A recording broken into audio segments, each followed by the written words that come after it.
control. Breach in 5, 4, 3.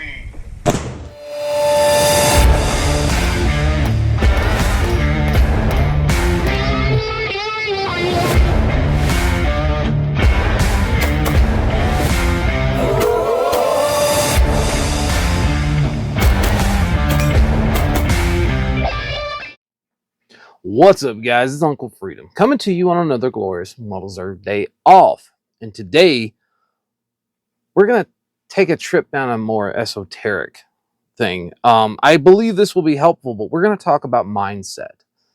It's something I don't hear covered nearly as much. This video will probably not be nearly as popular as anything I do that has to do with firearms, but it's more important. I would argue it's probably the most important thing we can talk about and understand. So if you're looking to support the channel, take a look in the description box below. There's a link that goes to my link tree where the affiliates of the channel exist.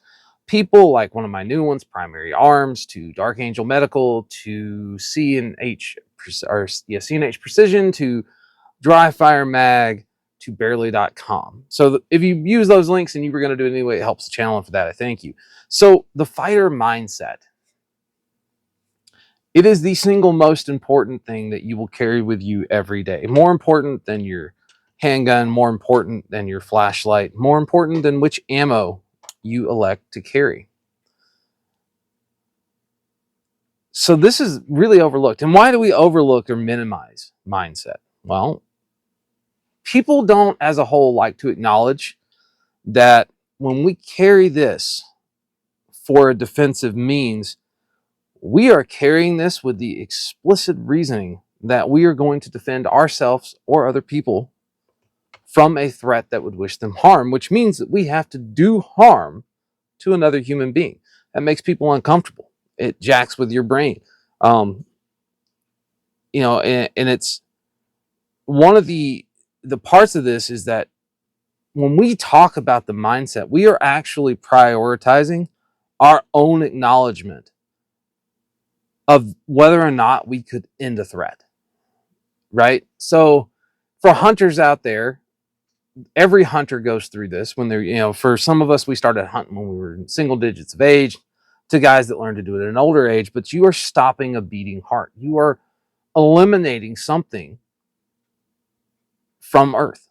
Like, you're taking it away. Now, when we're hunting animals, we're harvesting that animal, responsibly so that we can eat it. I don't kill things I don't eat unless they are trying to kill things that belong to me, like coyotes.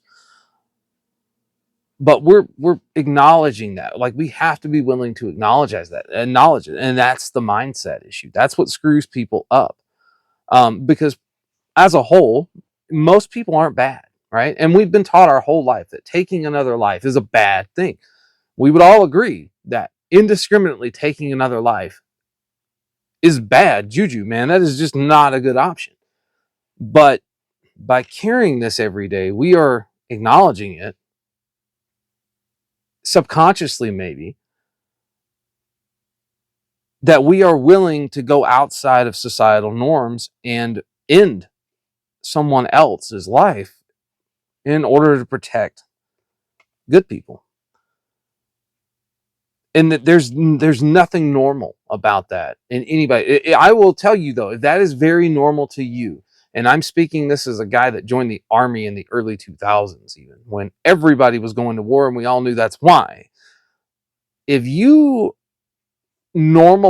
normalized in your brain that, yeah, that dude just need to kill him, that's a problem. You should talk to somebody. You should have pause for it. Like, it should cause some kind of turmoil in your own brain and in your heart, because there's nothing normal about it. The people that think are normal are usually sociopaths and end up as really bad people that people like me would go after. So when we talk about mindset, this is not the place at all for you to be untruthful with yourself at all. And that includes all of it. Being untruthful with yourself in your skill set or your training level or your resolve, more importantly.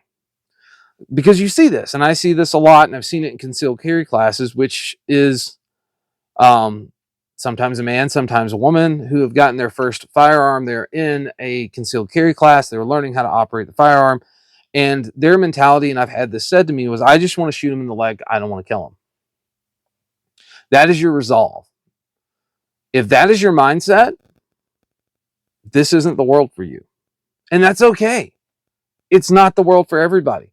There's nothing wrong with you that you don't have the ability to steal the resolve needed to completely erase somebody else from a gene pool. Like, that's totally okay. Like, don't let anybody call you names for it or anything. It's actually probably better that you acknowledge it and know that this isn't your place. I would also argue to the point that the vast majority of people have a hard time reconciling that in their brain because they've never been placed in an experience or in a situation where the outcome, if they didn't fight, was they died. That has a really, really good way of clarifying it for people. Like, you're like, hey, yeah, I'm okay with what just happened. I mean, I know it's wrong and I know it's jacked up, that I'm okay with it, but you have to have that resolve. It's got to be there. So, a question you should probably ask yourself in this world as you're thinking about your resolve is what can you actually do? If you have a handgun, what can you do? What are you actually capable of with this? If this is all you have because of your environment, what are you capable of with this? How would you use this if this is all you had? Because here's the thing, the mindset that we're talking about is not exclusive to a firearm. It can also be implemented with a pen, a flashlight, a stick, a thermos, right? That mindset is there no matter what, but you have to be realistic with yourself. If you've never been in an actual fist fight, you are probably not going to be the dude that's going to go win a fight with a flashlight, okay?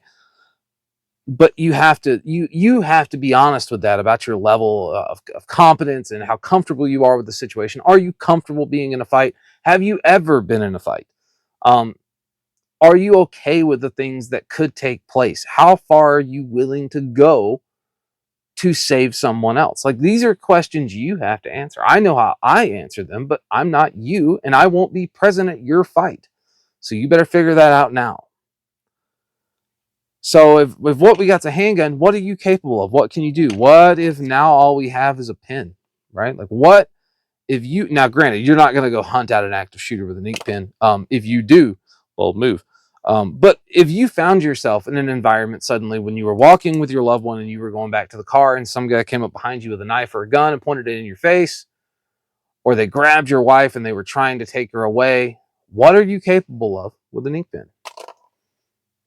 That's a mindset thing. That's a mentality. That's being honest with yourself. Could I do this if it came down to it? I will tell you that fighting with things like this or like this take a very different mindset, because it is a much more personal matter than using this.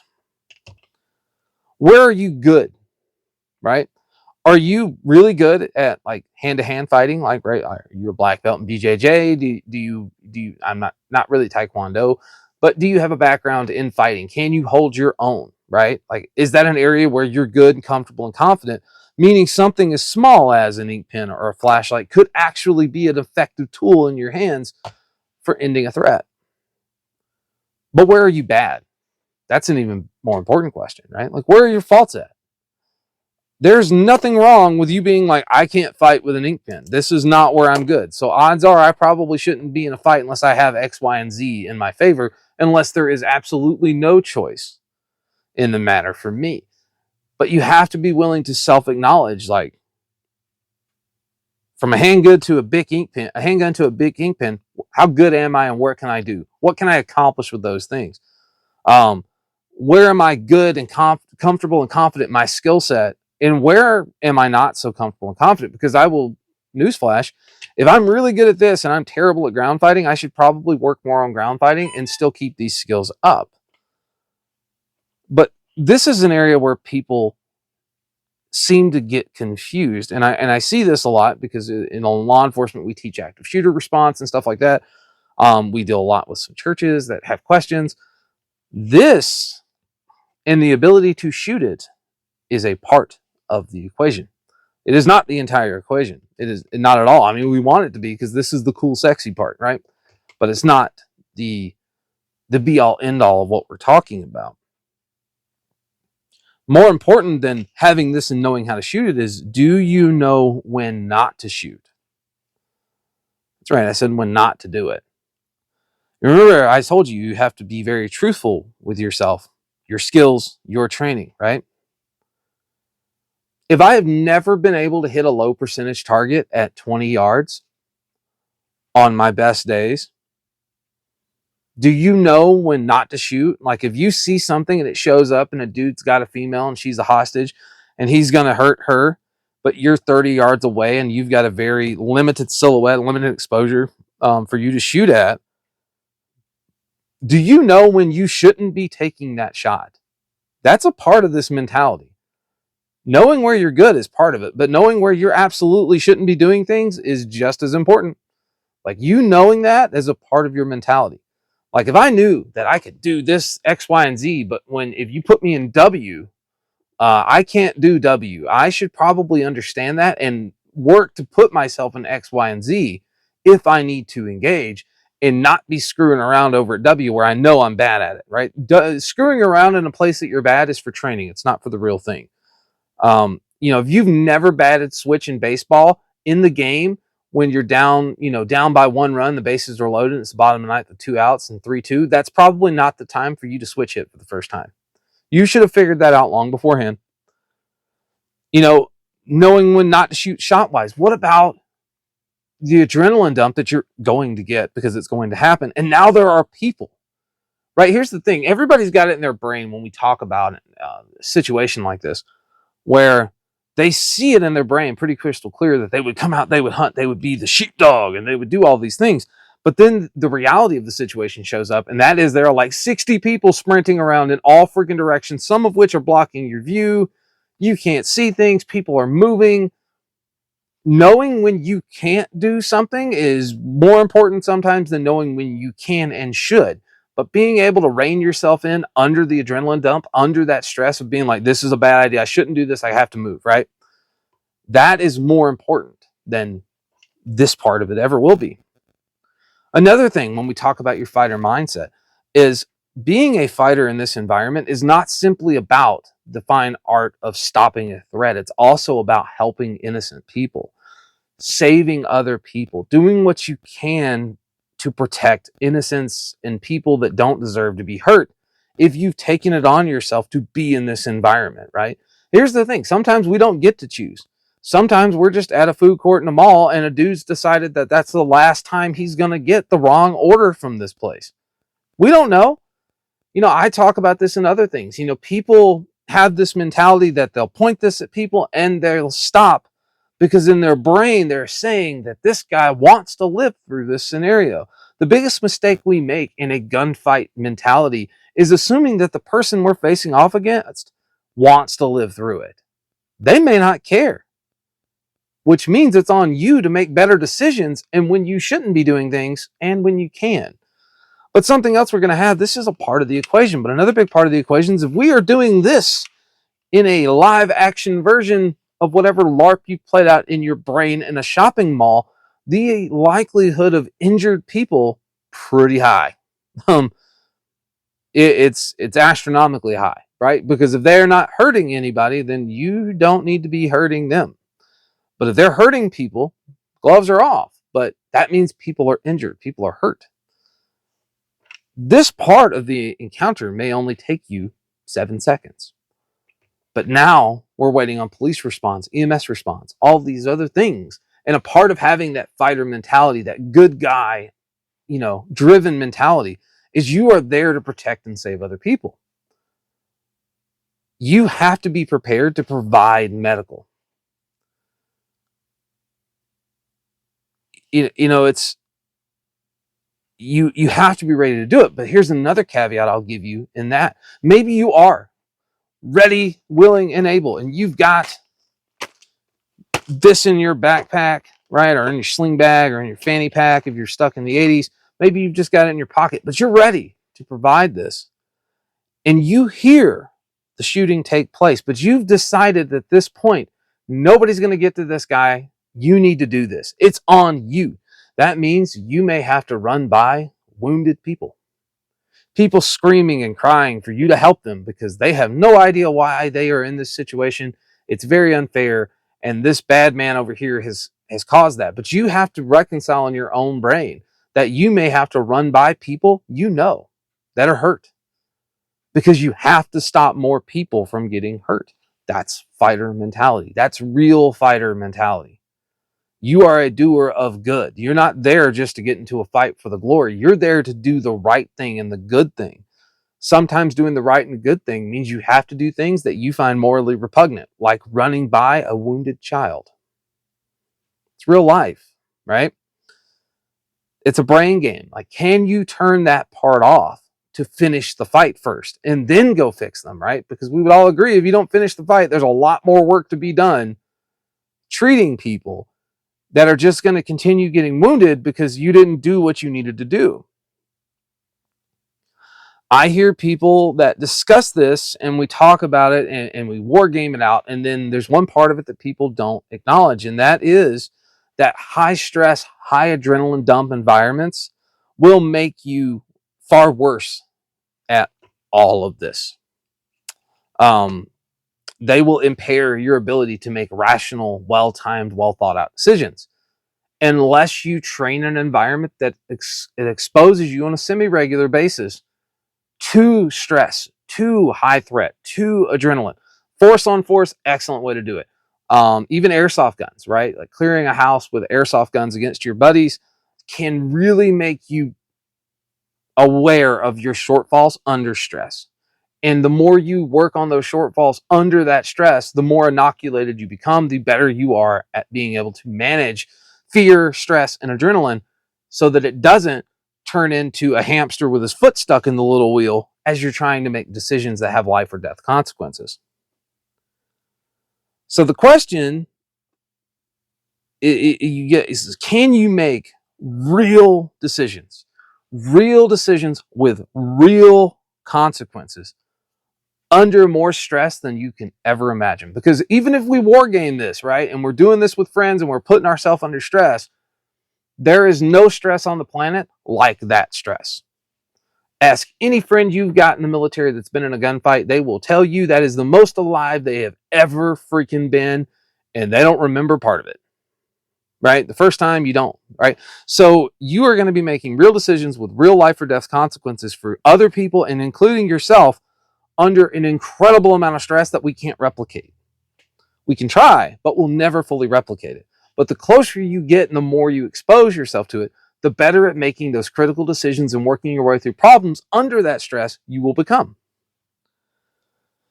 So how do the stops happen, right? Let's say we're engaging, we're running, right? This goes back to the stopping power versus caliber argument or whatever. We're all assuming at this point the vast majority of people that could find themselves in this situation are going to be running a handgun because this is a tool of convenience. We trade off terminal ballistic performance for the ability to carry this on us all the time.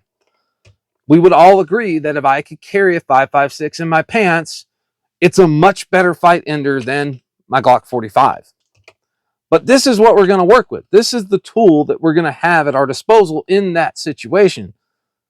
But how do we make a stop happen? There are 3 ways that stops take place in a gunfight, and I'll give you all 3 of them now.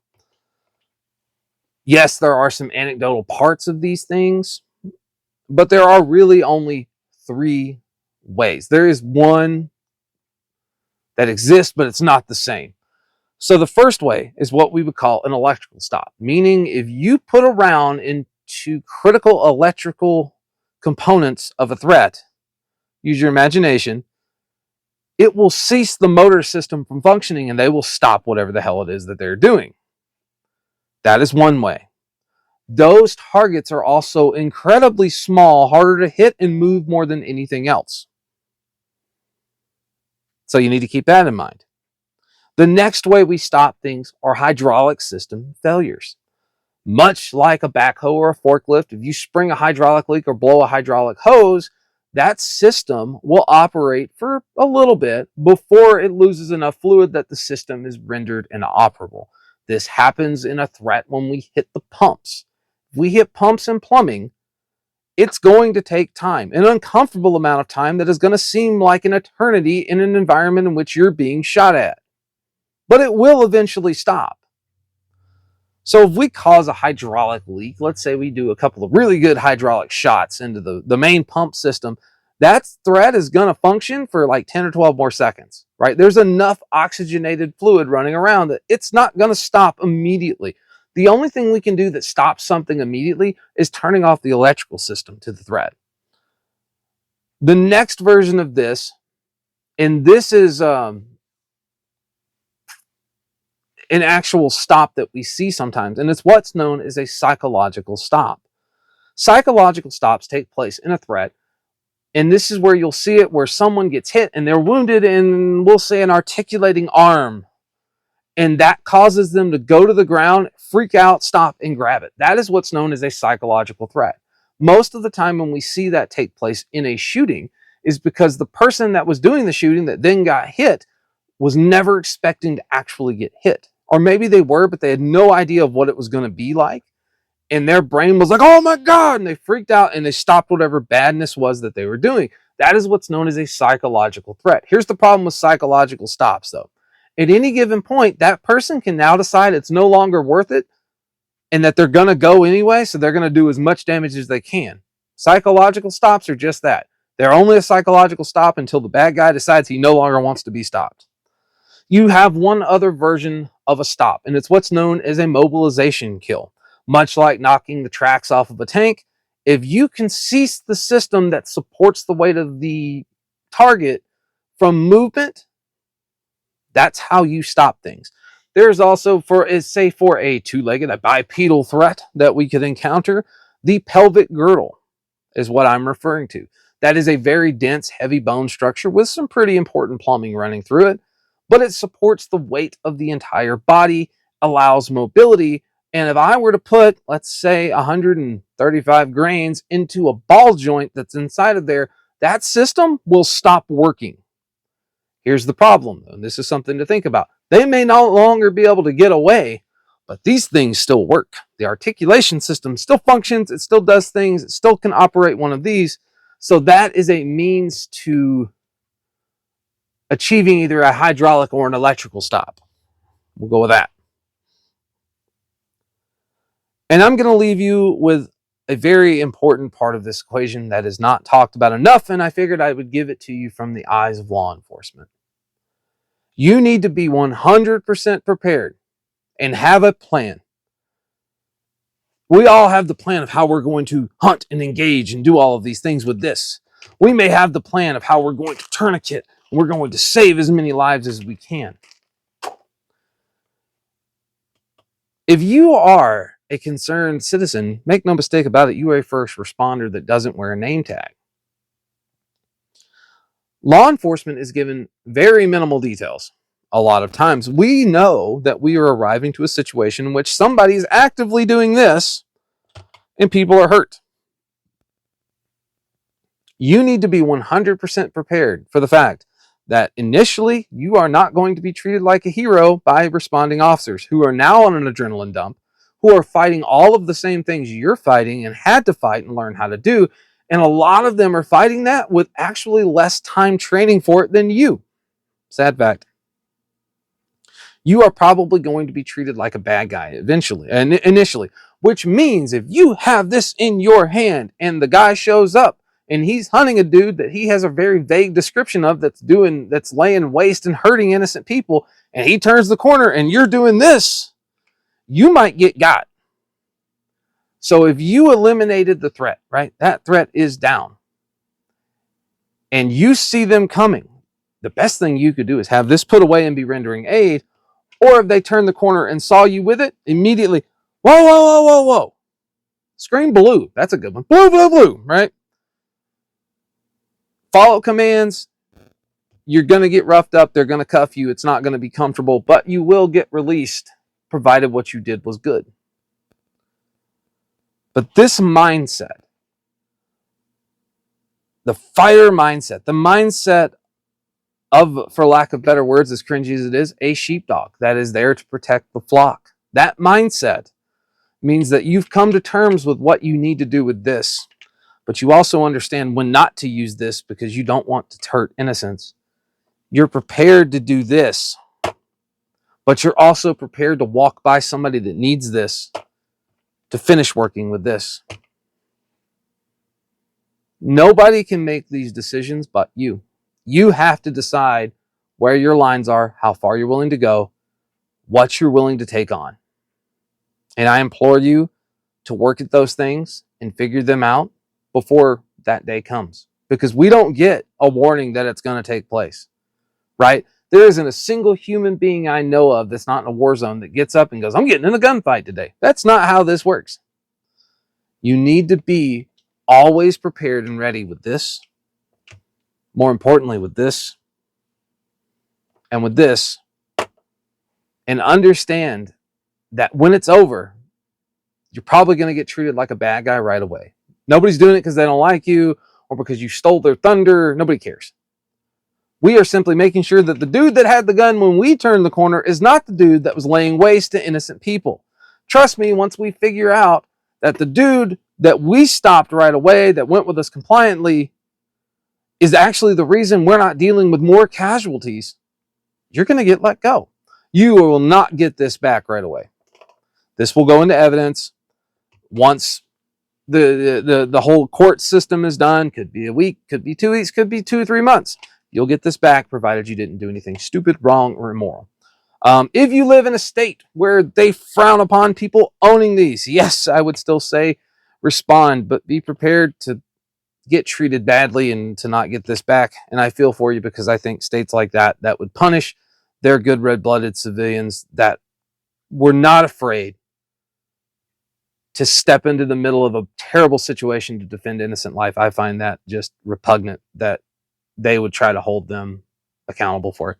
Anyway, so there you go, guys. An overview of fighter mindset. It's kind of some things to think about, a little more of a somber tone in the video, but hopefully this really helped you come to terms with some of the stuff, and maybe, just maybe, it gave you something to think about that you had never considered as a part of this environment. So guys, I am Uncle Freedom. Take care of yourself. Take care of each other. Until next time, I'll see you later.